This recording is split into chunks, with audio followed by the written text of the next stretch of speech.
জগৎকে ধারণ করেন তিনি, তাই তো নাম মা জগদ্ধাত্রী। চন্দননগরের জগদ্ধাত্রী পুজোর জৌলুসের কাছে হার মানতে বাধ্য সকলেই। মায়াবী আলোর খেলা, সুউচ্চ মায়ের মূর্তি, সোনা আর রূপোর অলঙ্কারে সজ্জিত দেবী। মায়ের বিশাল রূপ, টানা টানা সুন্দর চোখ আর অপরূপ সুন্দর মায়ের ত্রিনয়ন। আর চার হাতে শোভা পাচ্ছে অসুর সংহারের জন্য নানা রকম অস্ত্র। দেবী জগদ্ধাত্রী এখানে সিংহ বাহিনী। এই রূপেই পূজিত হন মা জগদ্ধাত্রী। দুর্গাপুজোর মতোই চন্দননগরে মা জগদ্ধাত্রীর আরাধনা 5 দিন ধরে করা হয়। আর চন্দননগরে জগদ্ধাত্রী পুজো কিভাবে শুরু হলো এটা নিয়ে নানা রকম মত রয়েছে।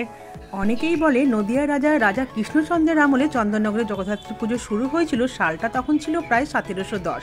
কোনো এক কারণে নবাবের হাতে বন্দি থাকায় দুর্গাপুজোয় অংশগ্রহণ করতে পারেনি। তারপর কারাগারে থাকা অবস্থাতে তিনি স্বপ্ন পান, স্বপ্নেতে আদেশ পান মায়ের যে কার্তিক মাসের শুক্লা নবমী তিথিতে আমার যেন পুজো করা হয়। সেখান থেকেই কিন্তু এই চন্দননগরে জগদ্ধাত্রী পুজোর সূত্রপাত।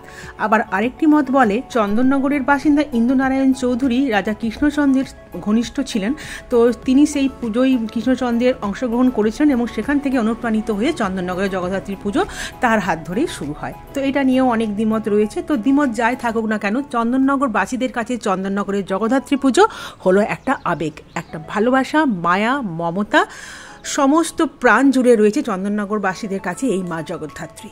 তো চাউলপট্টিতে হওয়া মা জগদ্ধাত্রীর পুজোটি সবচেয়ে প্রথম চন্দননগরের জগদ্ধাত্রী পুজো হিসেবেই মনে করা হয় এবং এই চাউলপট্টির মাকে আমরা আদিমা বলে ডাকি। আর এই পুজোর সমস্ত আয়োজন কিন্তু পুরুষদের হাত ধরেই হয়ে থাকে। পুরুষরাই কিন্তু এই পুজোর মুখ্য এবং প্রধান ভূমিকা গ্রহণ করে। তারপর থেকেই যত মা জগদ্ধাত্রী চন্দননগরে পূজিত হন সবাইকে আমরা খুব সুন্দর সুন্দর নামে ডাকি। রানীমা, আদিমা, বুড়িমা, মেজমা, ছোটো মা, কনে মা, কি সুন্দর নাম না। পুজোর সমস্ত আয়োজন পুরুষদের হাত ধরে হয়ে থাকে। এখন অবশ্য কিছু কিছু বারোয়ারিতে মহিলারাও কিন্তু এই পুজো করে আসছে।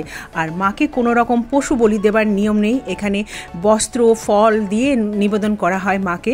আর পুজো হয়ে যাবার পর সমস্ত ফল আমাদের চন্দননগরের যে হাসপাতাল রয়েছে সেখানে সেগুলি বিতরণ করা হয় এবং বস্ত্রগুলি গরিব দুঃখীদের মধ্যেও সেগুলি দান করা হয়। তো এই যে প্রথা চলে আসছে চন্দননগরের জগদ্ধাত্রী পুজোর কিছু কিছু নিয়ম, এগুলো কিন্তু আমাদের খুবই ভালো লাগে এবং আমরা নিষ্ঠা ভরে সেগুলো পালন করি। আর চন্দননগরের জগদ্ধাত্রী পুজো আলোকসজ্জার জন্য বিখ্যাত, এই কথাটা নতুন করে বলার কিছু নেই। পুরো শহর সেজে ওঠে এই সময় আলোর সাজে। মা সেজে ওঠেন অপরূপ সাজে, গয়না অলঙ্কারের আলোতে ঝলমল করে। আর নিরঞ্জনের জন্য মায়ের জন্য বিশেষ একটি ঘাটও রয়েছে, সেখান থেকে সমস্ত দেবদেবীকে নিরঞ্জন দেওয়া হয়। আর তার আগে চলে দারুণ শোভাযাত্রা, দারুণ প্রসেশন।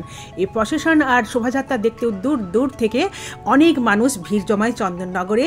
রাত ভোর কখন যে হয়ে যায় কোনো কিছুই ঠিক থাকে না। তো যারা দেখেছো তারা জানো, যারা দেখোনি তারা অবশ্যই একবার আসার চেষ্টা করো চন্দননগরের জগদ্ধাত্রী পুজো দেখতে। তো দেখা হবে আবার নেক্সট ভিডিওতে। ভালো থেকো, টাটা।